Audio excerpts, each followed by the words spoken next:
आधी रात का समय था। आसमान में काले बादल छाए हुए थे और ठंडी हवा चल रही थी। गांव से थोड़ी दूर एक पुराना श्मशान घाट था। लोग कहते थे कि रात के समय वहां भटकती आत्माएं दिखाई देती हैं।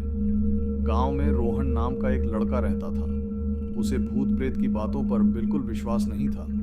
एक दिन उसने अपने दोस्तों से कहा, आज रात मैं श्मशान घाट जाकर देखूंगा कि सच में वहां आत्मा है या नहीं। दोस्तों ने उसे बहुत रोका, लेकिन रोहन नहीं माना।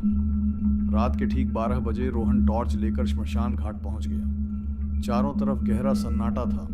पुरानी लकड़ियां, राख और जली हुई चिताओं के निशान हर जगह दिखाई दे रहे थे। अचानक दूर से कुत्तों के भौंकने की आवाज आने लगी। रोहन थोड़ा डर गया, लेकिन वह आगे बढ़ता रहा। जैसे ही उसकी टॉर्च की रोशनी राख पर पड़ी, उसे जमीन पर अजीब अजीब पैरों के निशान दिखाई देने लगे। सबसे डरावनी बात यह थी कि वो निशान अपने आप बन रहे थे। रोहन ने पीछे मुड़कर देखा, लेकिन वहां कोई नहीं था। तभी अचानक उसकी टॉर्च बंद हो गई। पूरा श्मशान अंधेरे में डूब गया। कुछ ही सेकंड बाद उसे किसी के रोने की धीमी आवाज सुनाई दी। हा हा हा हा। रोहन का दिल जोर जोर से धड़कने लगा। उसका शरीर डर से कांपने लगा। अचानक उसके सामने धुंध में एक सफेद आकृति दिखाई देने लगी। वह धीरे धीरे हवा में हिल रही थी। रोहन कांपती आवाज में बोला, कौन है?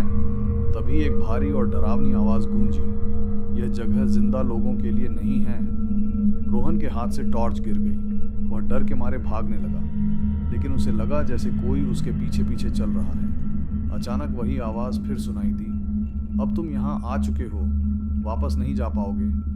तेज हवा चली और चारों तरफ राख उड़ने लगी। अगली सुबह गांव के लोगों को श्मशान घाट में सिर्फ रोहन की टॉर्च जमीन पर पड़ी हुई मिली, लेकिन रोहन कभी वापस नहीं आया। अंत में बस एक ही बात समझ आती है, श्मशान घाट की रात में अकेले जाना कभी भी सुरक्षित नहीं होता।